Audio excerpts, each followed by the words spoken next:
श्रद्धा के कुसुमच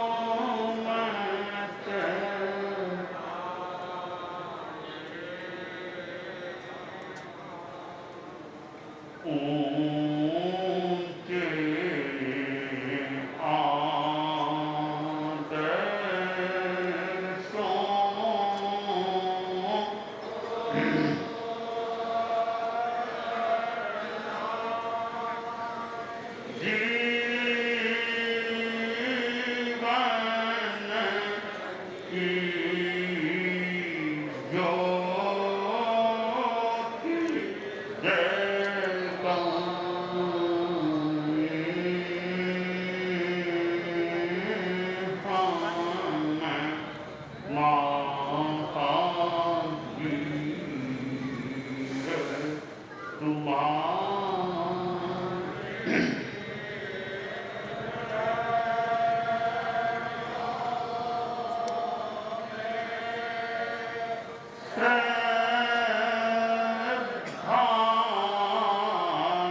पन्नगे च सुरेन्द्रे च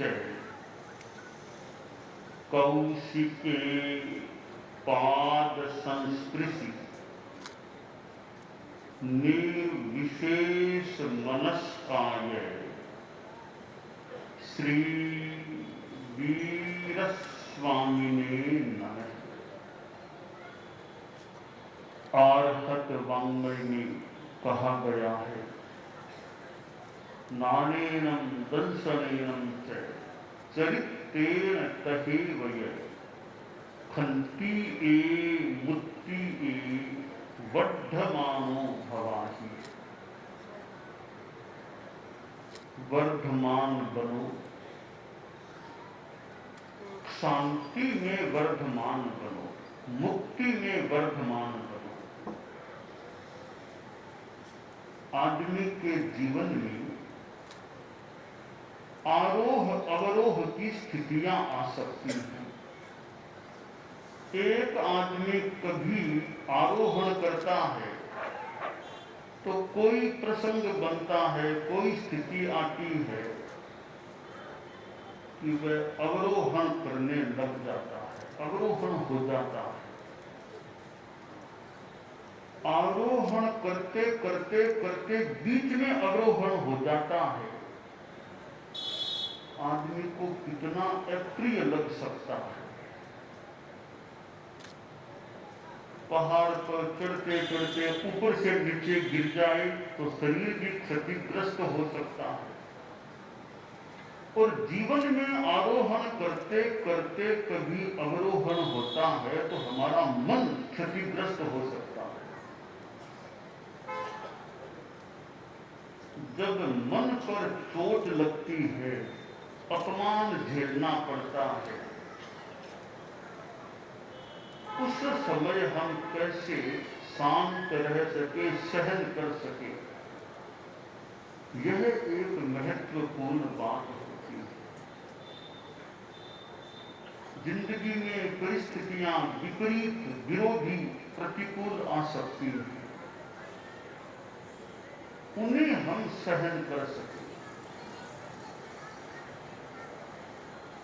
हमारे जैन श्वेतांबर तेरापंथ धर्म संघ में विनय का संस्कार, अनुशासन में रहने का संस्कार दिया गया। अनुशासन में रहने वाले को भी सहन करना होता है।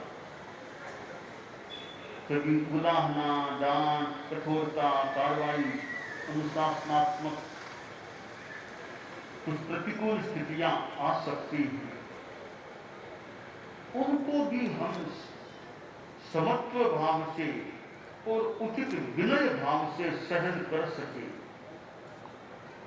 यह हमारे लिए एक वर्तमानता का विषय है। इसी प्रकार मुक्ति, निर्लोभता, अनासक्ति, पदार्थों के प्रति, व्यक्तियों के प्रति अवांछनीय आसक्ति का भाव न आए।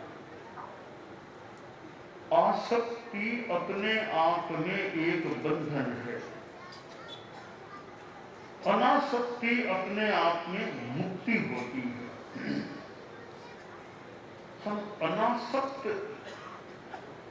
रहने की भी वर्तमानता की स्थिति में रहे जब तक मंजिल प्राप्त न हो जाए। हमारे धर्म संघ में व्यवस्थागत रूप में अहंकार और ममकार को दूर रखने का मानो प्रयास हो गया है या किया गया है। अहंकार और ममकार से जैन श्वेतांबर तेरा पंथ की साधु संस्था और श्रावक श्राविकाएं भी सहजतया दूर रह सके, ऐसी व्यवस्था दी गई है। यानी हमारे संघ के प्राण तत्वों में ऐसी कोई तो भूत गिराई गई है, नींव में ऐसी चीजें डाली गई हैं कि अहंकार को कम से कम कुछ क्षेत्र में तो पनपने का मौका नहीं है, तो ममकार को भी पुष्ट होने का मौका नहीं है। देखिए अहंकार को कैसे दूर रखा गया है या रह गया है।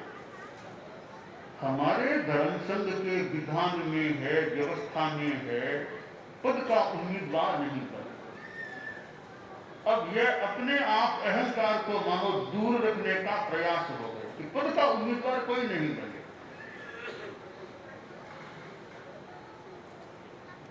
भविष्य में मैं संघ का सर्वोच्च बन जाऊं, इसलिए उम्मीदवार नहीं बनना कि मैं बनूं, मुझे पद मिले, मुझे पद मिले। इसको हमारे यहाँ एक ग्रहणीय सा माना गया कि यह पद की आकांक्षा रखना ग्रहणीय काम है, हास्यास्पद चीज हो जाती है। बस अच्छे बनो, अच्छी साधना करो, अच्छा काम करो, अच्छा विकास करो, कौशल को प्राप्त करो, पर पदाकांक्षी मत बनो।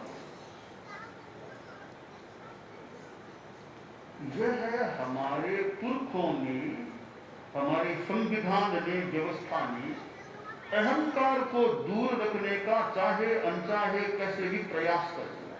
और आज हम देखें हमारी साधु संस्था में सामान्यतया लगभग कोई उम्मीदवारी की बात स्पष्ट रूप में देखने को नहीं मिलती। तो यह अहंकार विगलन का प्रयोग, हमारे धर्म संघ में ममकार को दूर किया गया कि कोई साधु साध्वी अपना अपना शिष्य शिष्या नहीं बना। साध्वी प्रमुखा जी ने फरमाया था मैं तो शिष्या बनी रहना चाहिए। तो साध्वी प्रमुखा जी हैं, पूछे आपके शिष्याएं कितनी हैं, तो क्या उत्तर दिया जाएगा? पूछने वाले को निराश नहीं होना पड़ जाए किसी को कि एक भी शिष्या नहीं है इनके पास। पूछने वाला आश्चर्य न करे कि इतने बड़े कोई शिष्या ही नहीं इनके पास। तो यह हमारे धर्म संघ के विधान ने, व्यवस्था ने ममकार को दूर रखने का प्रयास कर दिया या हो गया कि कोई शिष्य शिष्या नहीं है। इतने साधु साध्वियां, उनका अपना शिष्य शिष्या वैधानिक रूप में कोई नहीं है। और इतना ही नहीं, सहवर्ती हैं, उन पर भी उनका वैधानिक अधिकार नहीं है। किसी अग्रणी के पास आज कोई सहवर्ती है तो 10 मिनट बाद उसको हटा भी दिया जाए तो अग्रणी के पास वैधानिक अधिकार नहीं है कुछ बोलने का कि मेरे से कैसे लिया जाए। तेरा है ही नहीं, क्या लिया तुमसे? तेरा कुछ है ही नहीं, तुमसे हमने क्या लिया है? तुमको दिया था, हमने वापस ले लिया। बस यह ममकार विसर्जन, मेरा कोई शिष्य नहीं, मेरा कोई शिष्या नहीं है।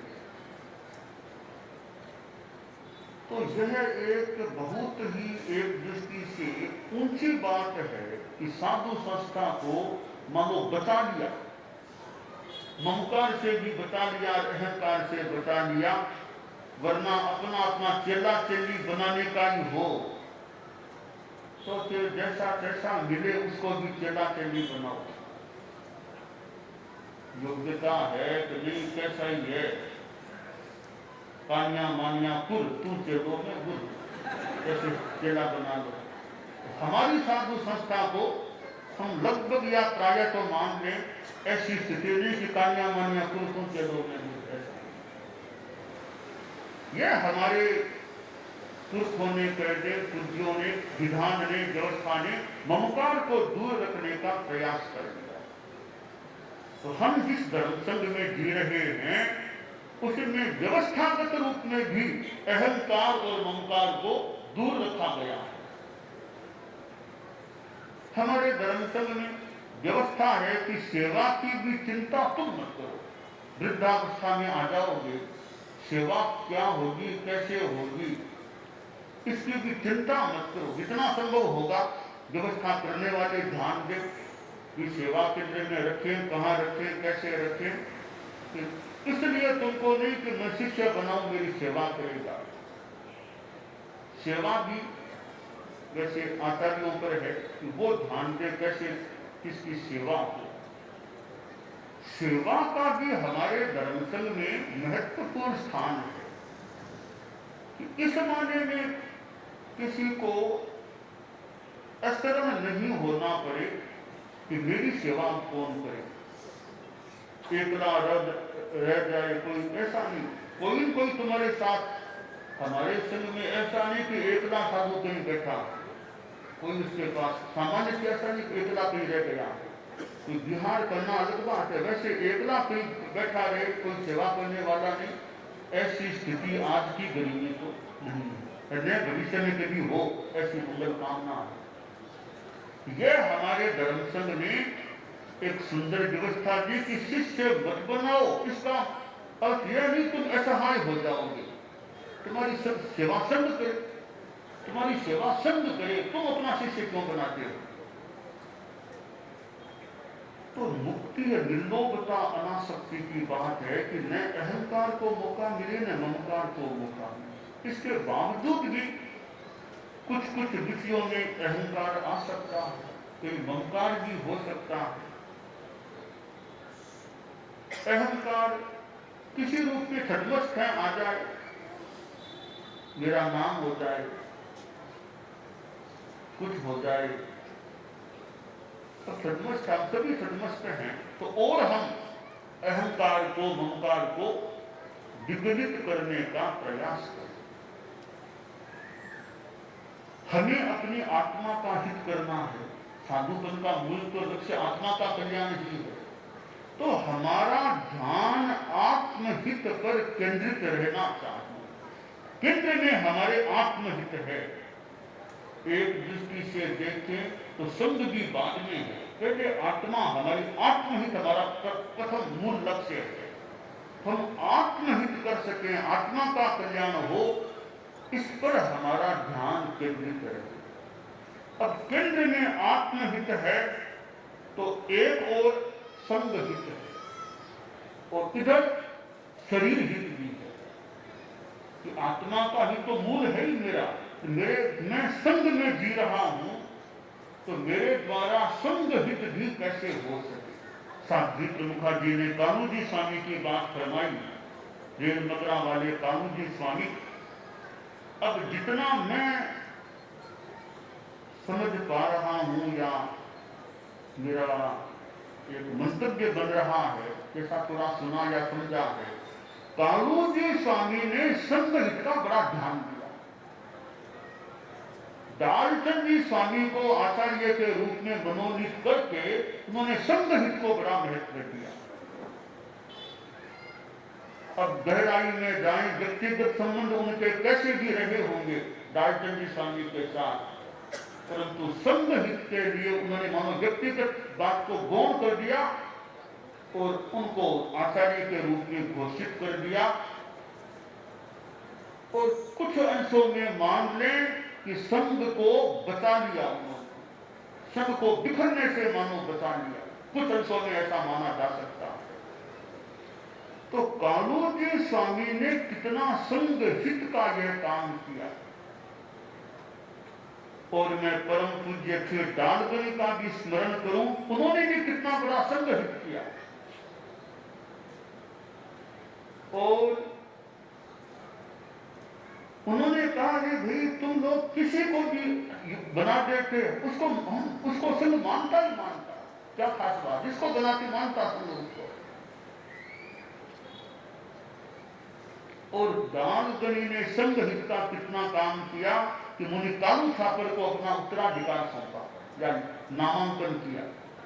यह भी एक संघ हित का बड़ा काम था।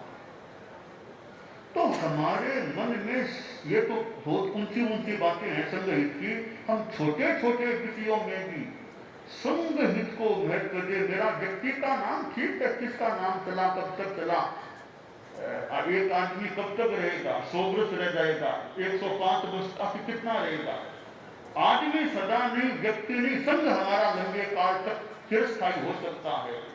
हम संघ हित का जान, हमारा संघ फले फूले, संघ आगे बढ़े, हमारा संघ वर्धमान बने।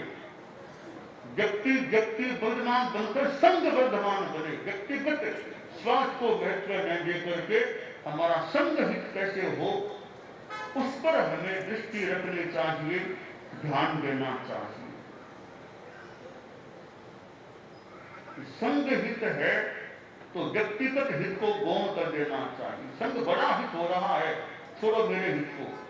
जैसे कालूजी स्वामी ने माने कि अपना व्यक्तिगत बात छोड़ दी, डालचंद जी स्वामी को आचार्य घोषित कर संघ हित को महत्व दे दिया।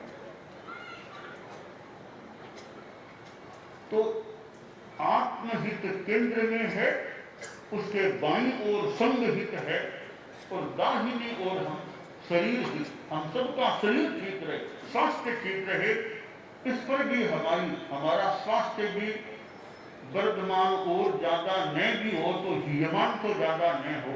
वर्धमान तो मान ले, हमारे बाल मुनि तो वर्धमान मान ले, वो उनका तो शरीर भी वर्धमान रहे। छोटे छोटे हमारे संत हैं, वे तो वर्धमान हों और बड़े हों, मोटे ताजे हो जाएं, लंबे भी हो जाएं, अच्छे हो जाएं, उनका तो ठीक है। अब जिनको 70-75 आ गए, अब वर्धमान तो मान लो न भी हो, हीयमान भी न हो तो भी ठीक है। स्वास्थ्य अच्छा रहे, काम अच्छा चले, वो इस रूप में हमारा शरीर स्वास्थ्य अच्छा रहे। तो हमें शरीर हित का भी ध्यान रखना चाहिए कि शरीर कहीं मेरा अक्षम न बन जाए, ज्यादा सेवा न लेनी पड़े। जितना हो सके सेवा कम लेनी पड़े, वो अच्छी बात है। शरीर अच्छा रहे और सेवा कम लेनी पड़े।